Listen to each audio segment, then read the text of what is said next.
하나님 말씀을 함께 보겠습니다. 사사기 16장 28절부터 마지막 절까지 말씀입니다.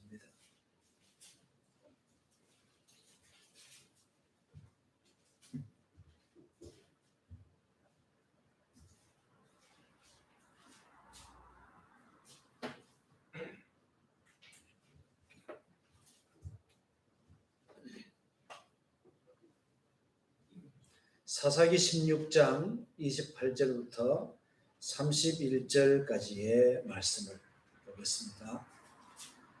삼손이 여호와께 부르짖어 이르되 주 여호와여 구하옵나니 나를 생각하옵소서. 하나님이여 구하옵나니 이번만 나를 강하게 하사 나의 두 눈을 뺀 블레셋 사람에게 원수를 단번에 갚게 하옵소서 하고, 삼손이 집을 버틴 두 기둥 가운데 하나는 왼손으로 하나는 오른손으로 껴 의지하고, 삼손이 이르되 블레셋 사람과 함께 죽기를 원하노라 하고 힘을 다하여 몸을 굽히매 그 집이 곧 무너져 그 안에 있는 모든 방백들과 온 백성에게 덮이니 삼손이 죽을 때 죽인 자가 살았을 때 죽인 자보다 더욱 많았더라. 그의 형제와 아버지의 온 집이 다 내려가서 그의 시체를 가지고 올라가서 소라와 에스다올 사이 그의 아버지 마노아의 장지에 장사하니라. 삼손이 이스라엘의 사사로 20년 동안 지냈더라. 아멘.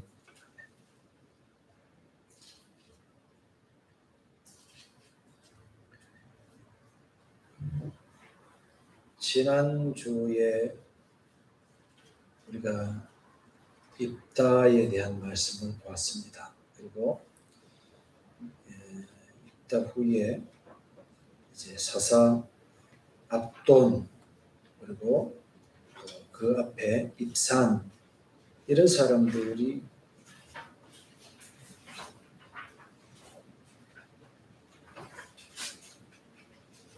이제 그 사사로 있었던 그런 기록들도 나와 있습니다. 그런데 입산이나 압돈 같은 사람들을 보면 그 8절에 12장 8절에 보면 9절에 보면 그가 아들 30명과 딸 30명을 두었더니 그가 딸들을 밖으로 시집 보내고 밖으로 시집을 보냈대요. 무슨 의미일까요?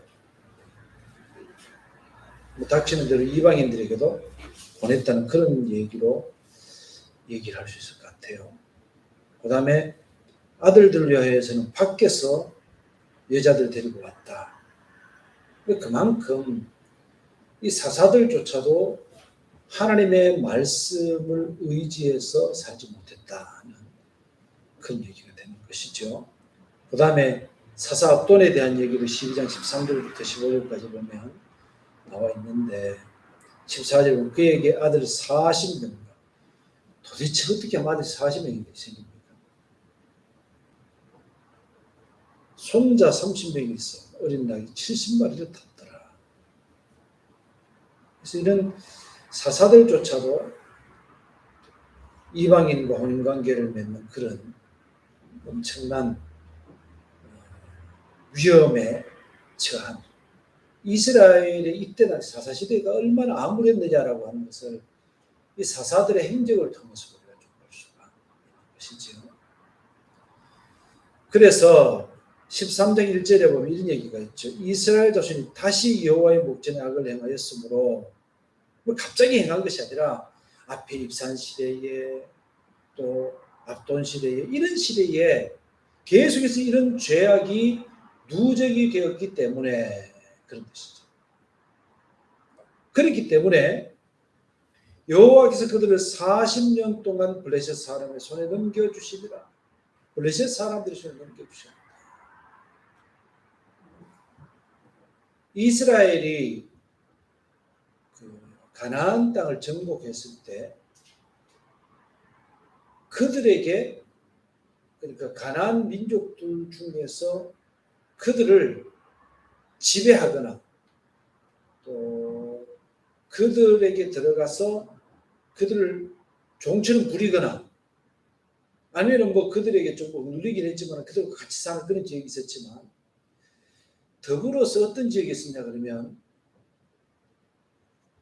이스라엘 사람들이 감히 이렇게 들어가 보지도 못한 그런 곳이 있었던 것 같아요. 제가 그걸 오늘 아침에 좀 이렇게 읽어보면서 이거를 성경 연구를 점점 더 많이 해야 되는구나라는 걸 느꼈는데 그 지역이 블레셋 사람들의 전체 지역이 아니라 블레셋 사람들이 뚝뚝 뭉쳐있는 그 지역, 그 지역이 그런 곳이 아니었느냐. 왜 지금도 팔레스타인 그러면은 가자 지구 얘기가 종종 들리잖아요. 성경은 가사라고 합니다. 가사.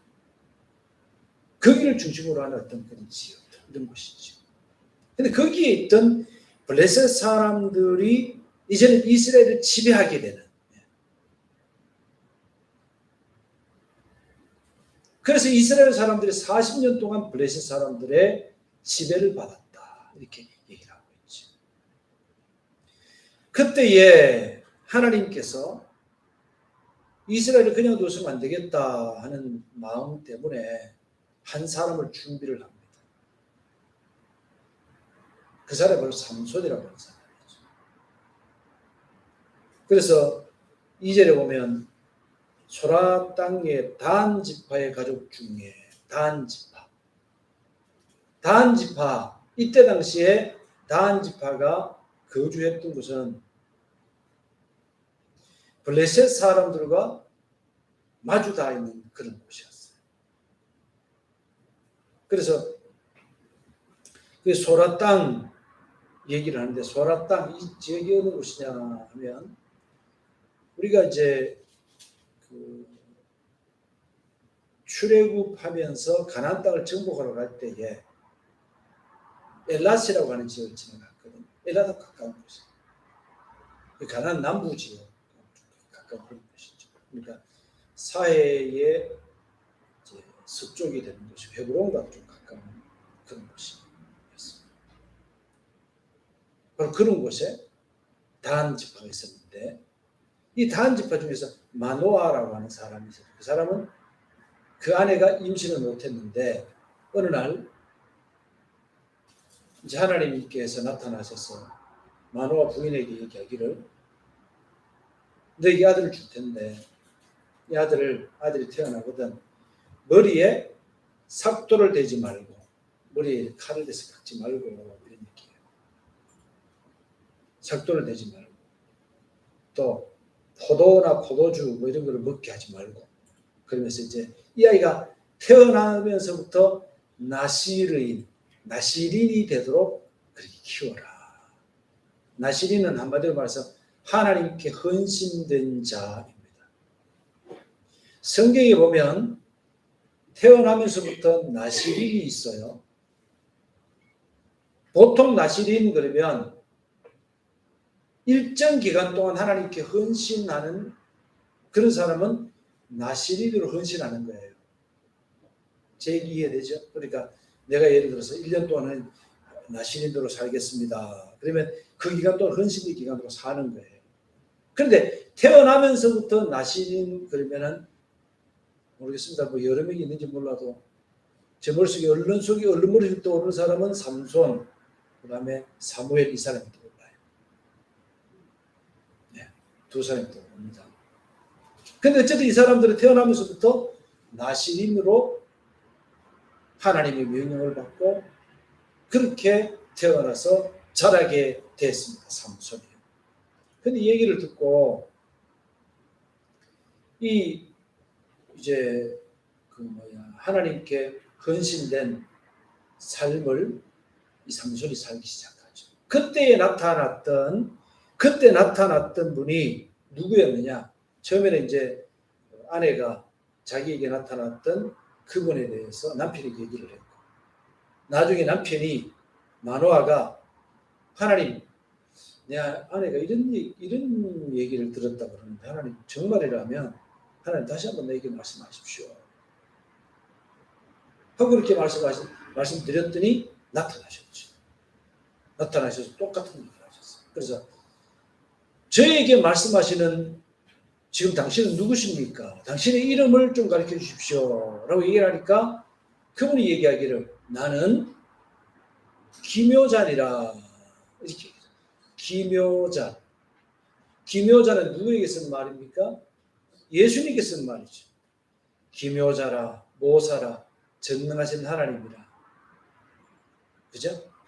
다 주님께 쓰던 말이죠. 그래서 여기서 나타나신 것을 보통 이야기를 이 땅에 육신으로 오시기 전에 예수님, 삼위일체, 성자 예수님께서 이 세상에 삼손에게 나타나신 것이다.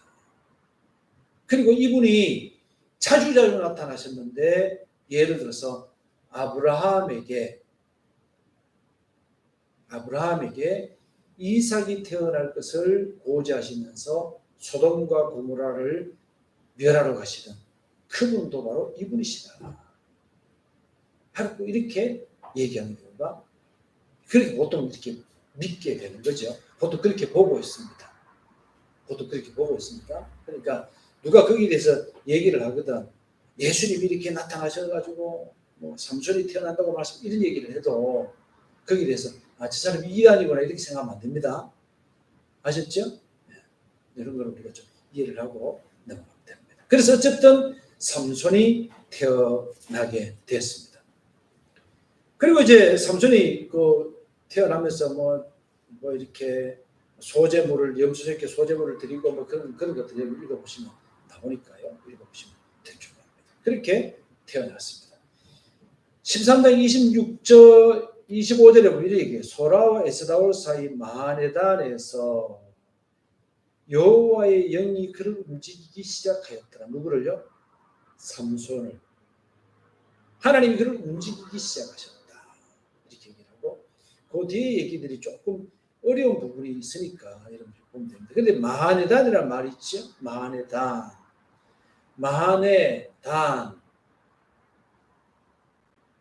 마하네단이라는 말은 단의 진영이라고 하는 의미입니다.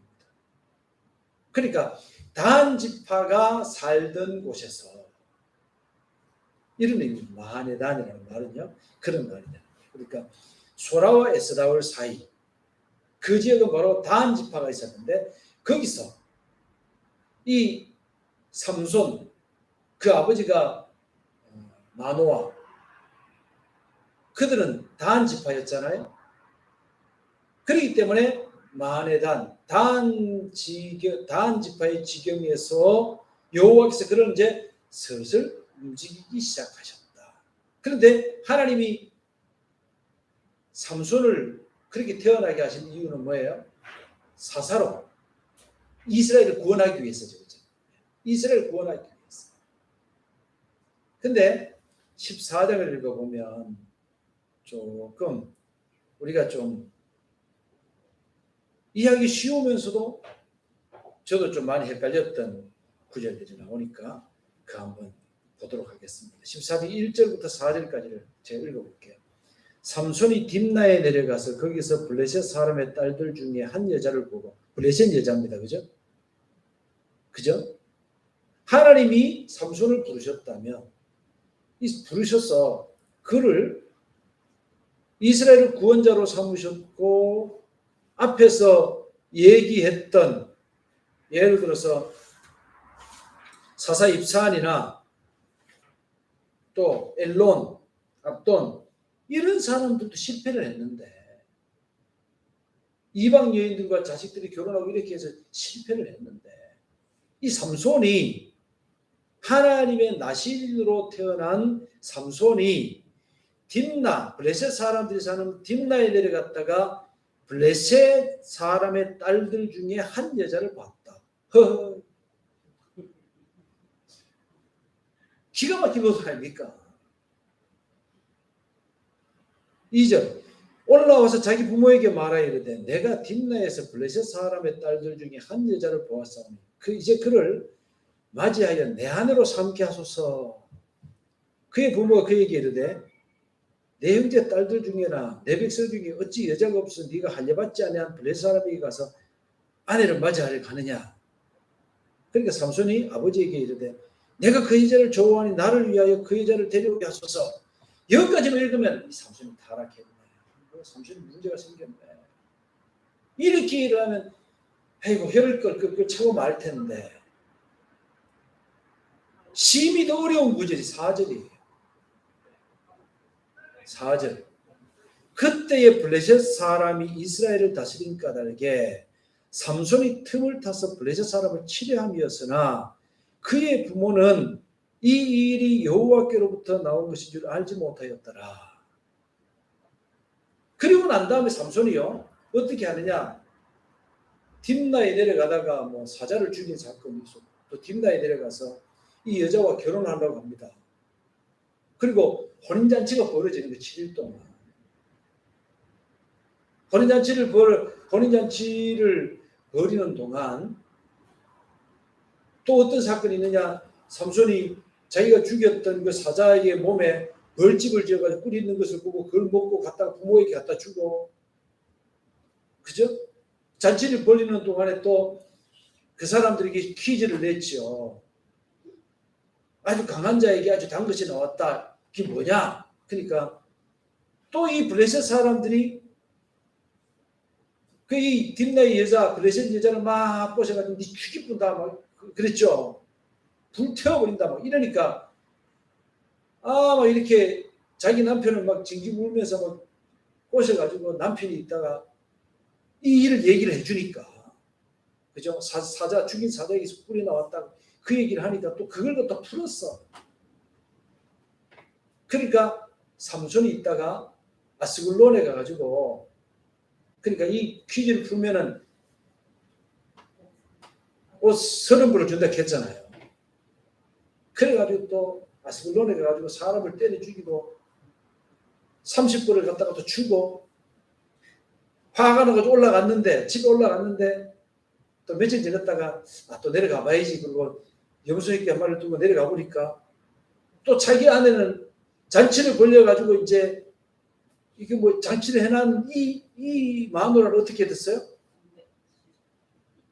그것도 30명 왔던 또 그놈들한테 줬어. 아마 이 블레셋 사람들이 야 잔치는 벌어줬고 이 혼인잔치인데 이 혼인잔치 끝에 사위라는 놈이 어디 갚은 거 없어. 그러니까 에이 뭐 혼인잔치는 했고 그냥 네 가지라 하고 줘버린 건데 웃기잖아요 너무.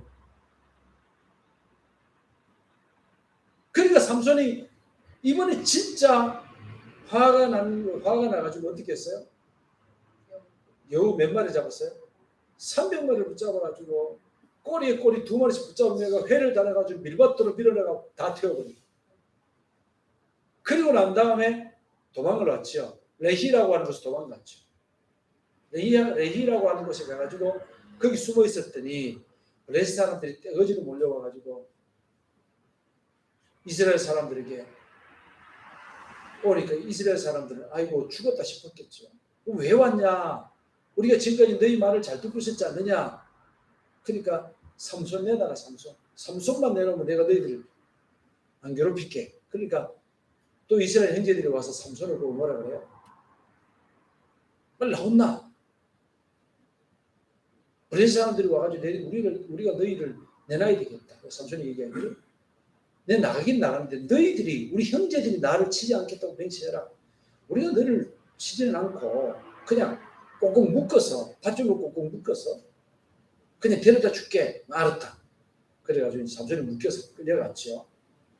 끌려가가지고 블레셋 사람들 앞에 가자마자 하나님이 영이 그에게 임해가지고 마치 불에 탄 삼줄을 끊는 것처럼 터뜨려버리고 거기에 보니까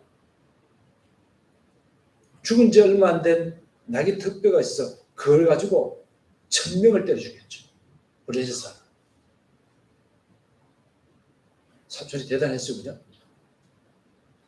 그리고 난 다음에 거기서 전투에서 승리하고 난 다음에 목이 말라 하나님 블레셋 사람한테 맞아 죽는 것보다 내가 목말라 죽겠습니다 하고 소리 질렀더니 하나님께서 우물을 터뜨려서 그가 먹고 마시고 그 새 힘을 얻고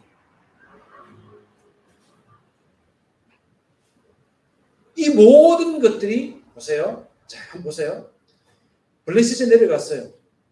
혼인잔치를 하는 과정에서 아스글론 사람들을 무찔렀지. 그죠? 그리고 혼인잔치가 잘못되는 그걸 통해서 블레셋 사람들이 밀밭을 태워버렸지. 그리고 레히에서 나귀 특별히 1000명을 죽였지. 이 모든 과정이 14장 4절에 함축되어 있는 거예요. 자, 다시 14장 4절 한 번 더 읽어보십시다. 제 얘기, 금방 얘기했던 삼손 얘기를 전체를 머릿속에 떠올리면서 14장 4절을 다 같이 한번 읽어보십시다. 시작. 그때에 블레셋 사람이 이스라엘을 다스리니까 삼손이 틈을 타서 블레셋 사람을 치려 함이었으나 그의 부모는 이 일이 여호와께로부터 나온 것인 줄을 알지 못하였다. 이렇게 생각하니까 삼손이 여기에서 블레셋 여인을 보고 결혼하려고 했던 이 과정들이 설명이 됐지, 그죠? 이렇게 보니까 그게 설명이 되더라고요. 그렇게 보지 않으니까, 그렇게 보지 않고 하나씩 잘라서 보기 시작하니까 어떤 생각이 드냐 그러면 삼손이 타락했나? 삼손이 이게 왜 이랬을까? 이런 생각밖에 들지 않는데 이 모든 것들을 한 과정으로 놓고 보니까 이 일이 이루어진 것이 그대로 이제 14장 4절이 이렇게 이해가 되기 시작한 것이죠. 그래서 15장 20절에 보니까 이런 얘기를 합니다. 블레셋 사람의 때에 삼손이 이스라엘 사수로 20년 동안 지냈더라. 그러면서 14장 4절과 15장 20절이 이렇게 이제 하나로 연결이 되어서 삼손이 초기의 사역들이 조금 이해가 되고 또 하나님께서 이 일을 계획하셨다는 것도 이해가 됐습니다. 그리고 난 다음에 16장 1절에 보면 이렇게 재미있는 얘기가 있어요. 삼손이 가사에 가서 거기에서 한 기생을 보고 그에게 들어갔더니 가사 사람들이 삼손이 왔다고 알려짐에 그들이 곧 그를 애워싸고 밤새도록 성문에 매복하고 밤새도록 조용히 하며 이르기를 새벽이 되거든 그를 죽이리라 하였더라.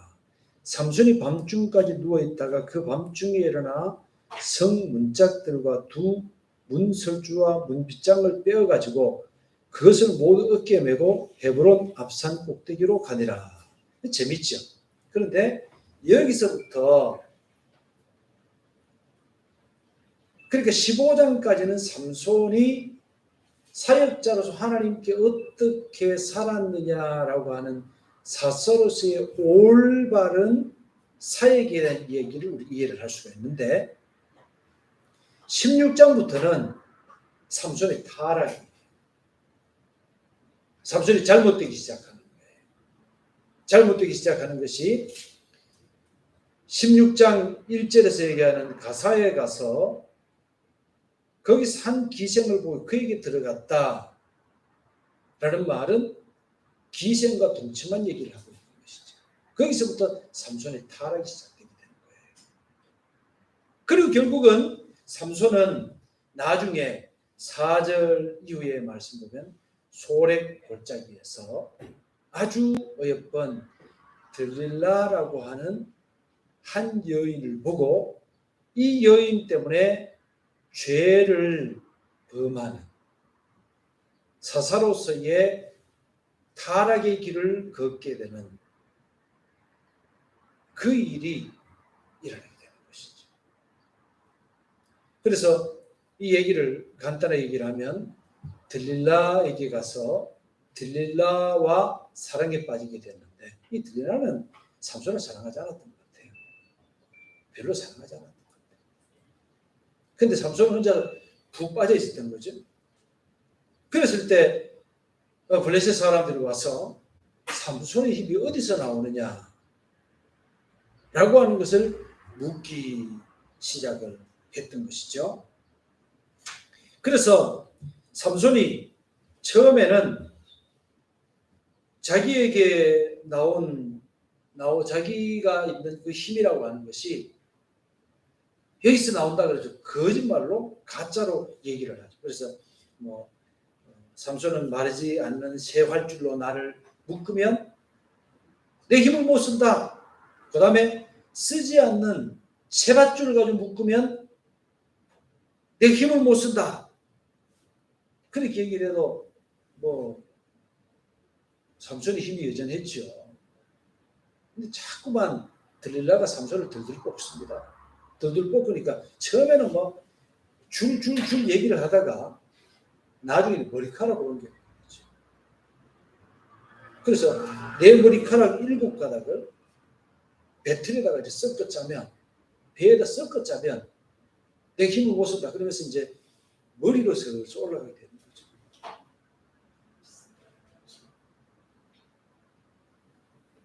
이게 참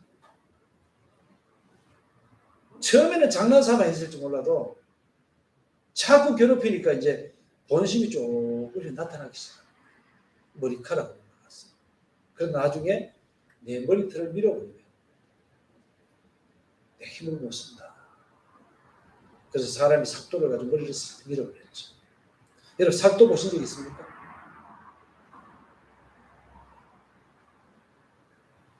삭도 보신 적 있어요? 저는 삭도를 본 적이 있는데 삭도 머리카락에 머리를 미는 거예요.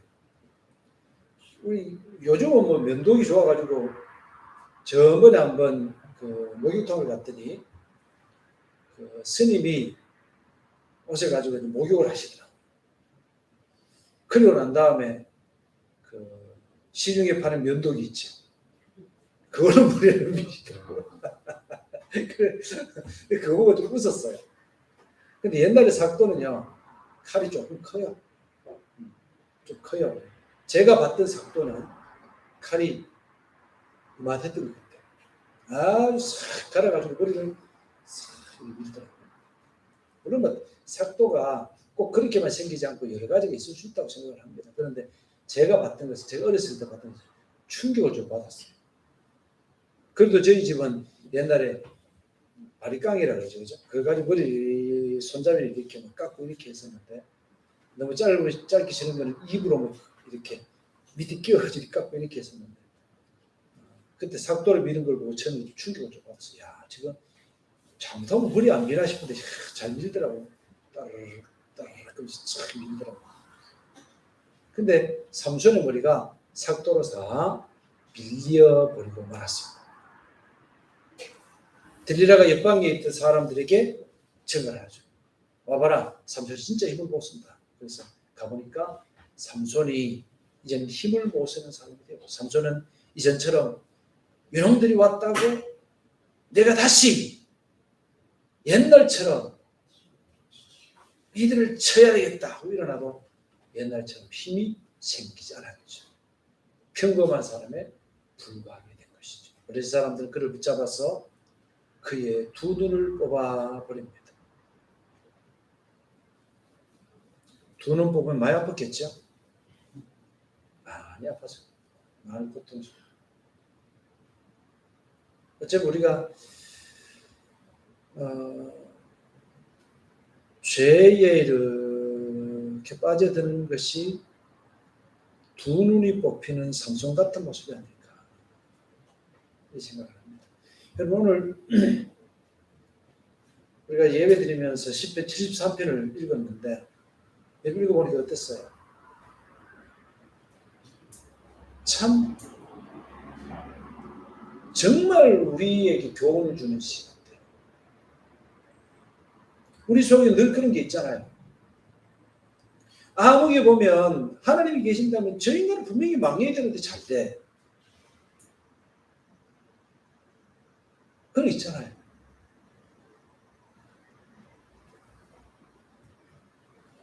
그런데 우리가 이제 그 미리 얘기를 좀 하면, 성경에 보면 그 북이스라엘을 멸망시킨 아수르 했죠. 굉장히 그 갈대인데 굉장한 힘이 있고, 그들의 무기 같은 것도 요즘으로 말하면 스텔스기에, 스텔스 전함에 뭐 드론에 요즘 같은 거죠. SLBM에 온갖 요즘으로 말 최첨단 무기. 요즘으로 말 강력한 나라가 아수르였죠. 근데 그 나라가 이스라엘을 건드리고 온 나라, 온 세계의 많은 사람들에게 잔인하게 행했지만 하나님께서 그들을 한꺼번에 멸망시켰다. 흔적도 없이 사라졌다.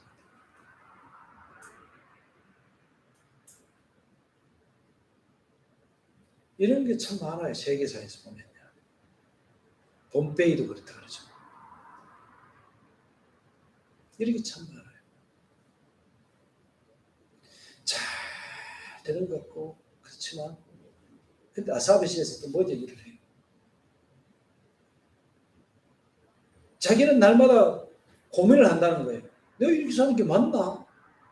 근데 나는 뭐 믿음으로 살려고 믿습니다. 그러니까 하나님이 잘 되게 해주는 것보다는 또 힘들게 만들어. 뭐 조금만 다른 사람은 뭐 잘못해도 때리지도 않는데 나는 조금만 잘못하면 이놈하고 또 때리고 또 잘못하면 이놈하고 때리고 73일이 그렇게 나와 있잖아요. 근데 아사리 깨달은 건 뭐예요? 의인은 장구한 거예요. 그는 그 생명이 금방 끊어지지 않고 장구한 거예요. 자녀가 잘 되는 거예요. 근데 악인은 어떻게 돼요? 한꺼번에 망하게 되는 거죠. 흔적 없이 사라져버려요.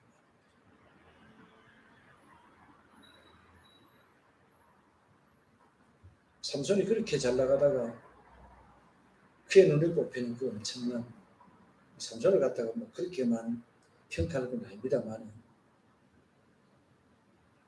어쨌든 그런 생각이 갑자기 들어서 그런 얘기를 조금 드렸어요. 그래서 삼손은 눈이 뽑혔어.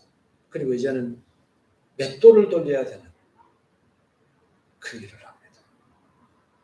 맷돌은 누가 돌렸을까요? 현재 맷돌은 나귀, 소. 근데 삼손이 그걸 돌렸다는 것은 어떤 의미입니까? 삼손이 짐승처럼 취급받았다. 눈도 뽑혀버리고 짐승처럼 취급을 받았다. 그렇지.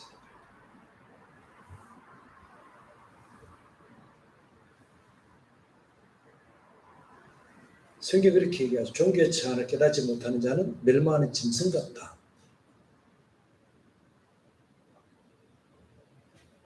하나님께서 우리를 영화롭게 하실 때, 하나님께서 우리를 구원하셨을 때, 하나님께서 우리를 사랑하실 때 하나님 감사합니다 하고 하나님 은혜를 알아가는 성도가 돼요. 찬양하는 성도가 돼요. 그렇죠? 뭐 조금 잘 됐다고 해가지고 뻐겨가지고 내가 낸데 그래서 잘 되는데 그래서 멸망하는 짐승 같다. 그 뜻이죠.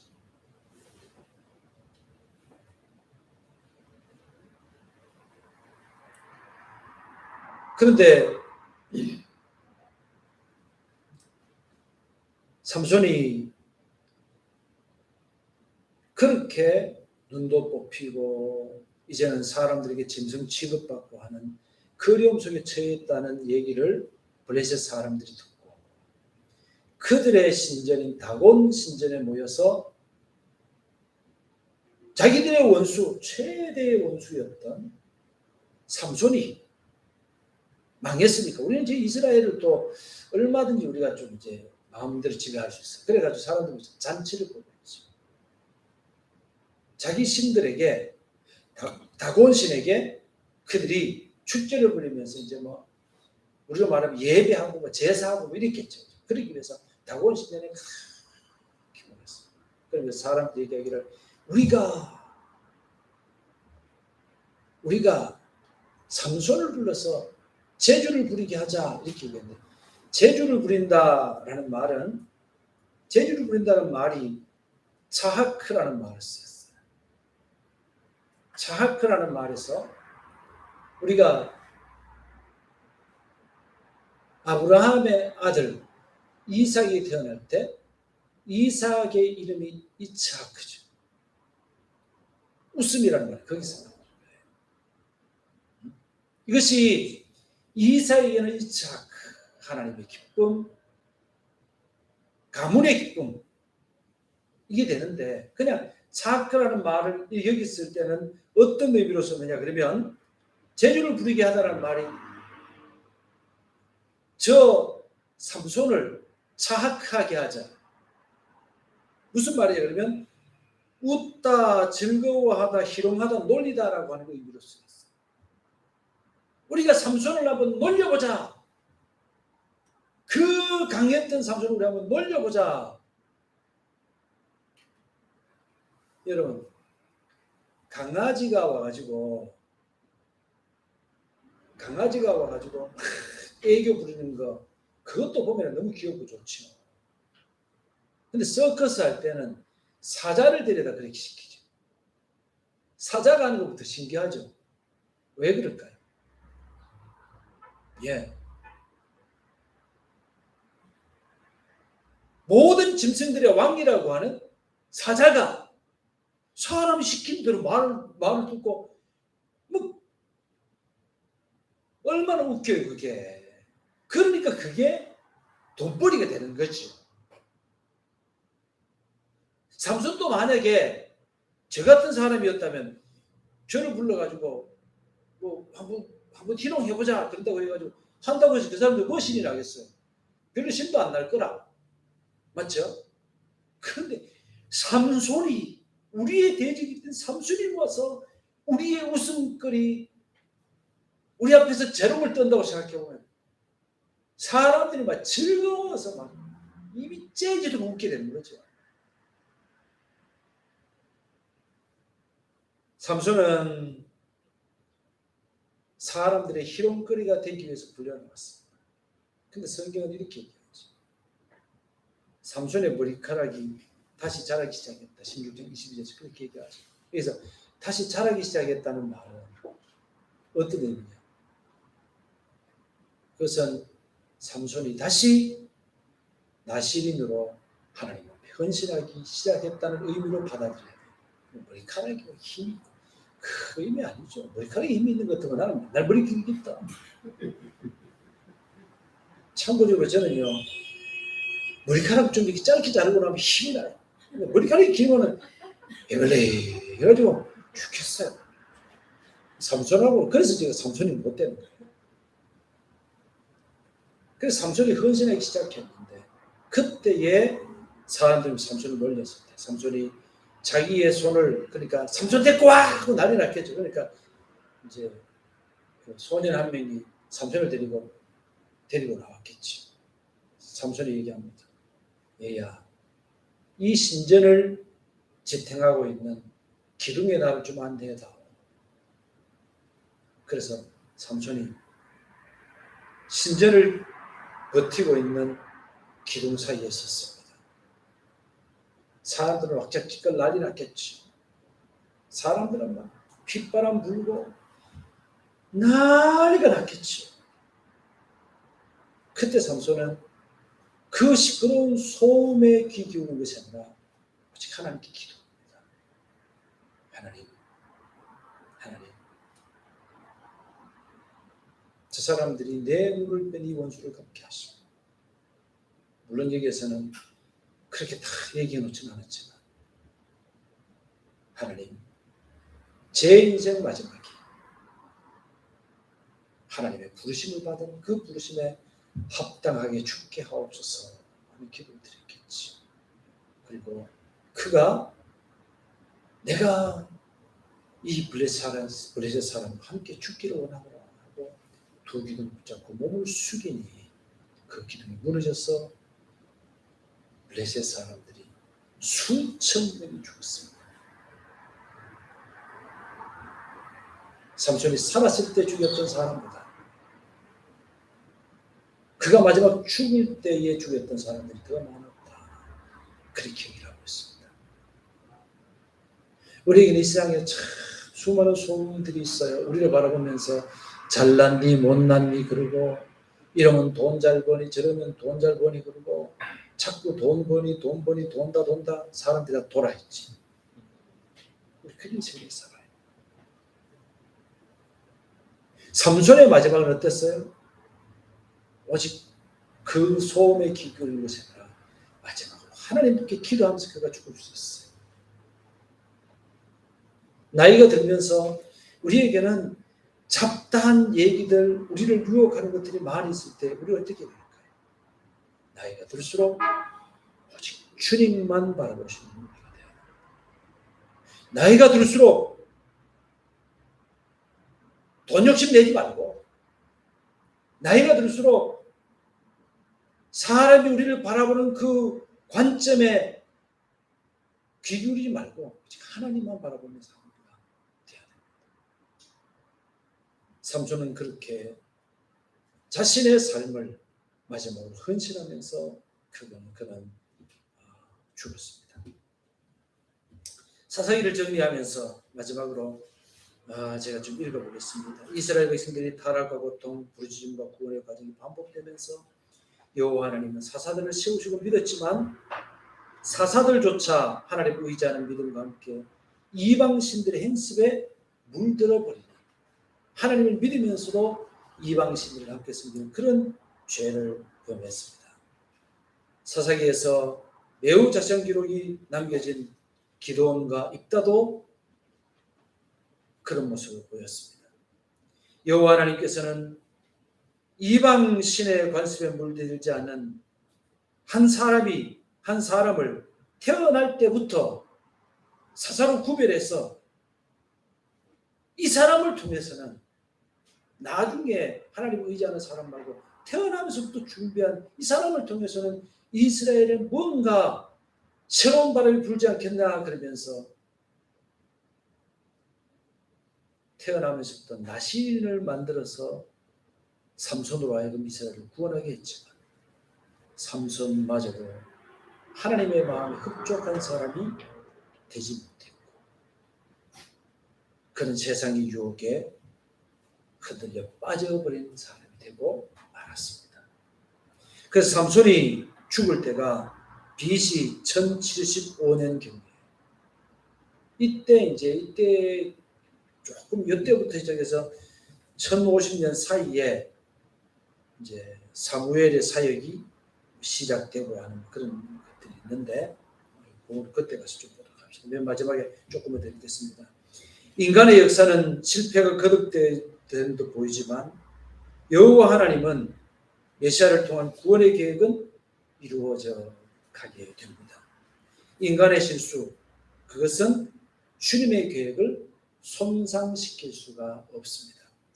우리는 여호와 하나님의 구원의 계획을 보게 될 것이고 여호와 하나님의 구원의 그 역사가 어떻게 펼쳐지는가 하는 것을 우리 이제 곧 보게 될 것입니다. 물론 다음 주에는 사사시대, 이 아무랬던 시대에 있었던 룻기를 보도록 그렇게 하겠지만 룻기 끝나고 나면 사무엘 사항을 통해서 또 사무엘 하서를 통해서 하나님께서 사무엘을 통해 어떤 일을 하셨고 또 다윗을 통해서 하나님이 어떤 일을 해 가시는지 이런 일들을 우리가 보게 될 것입니다. 하나님은 그 계획을 틀림없이 이루시는 분이십니다. 그 하나님의 계획에 올라타는 사람만이 하나님의 백성이죠. 우리가 주님의 계획을 깨달아 알고 그 계획에 따라서 순종할 수 있는 우리 모두가 될 수 있기를 주님의 이름으로 축복합니다. 아멘.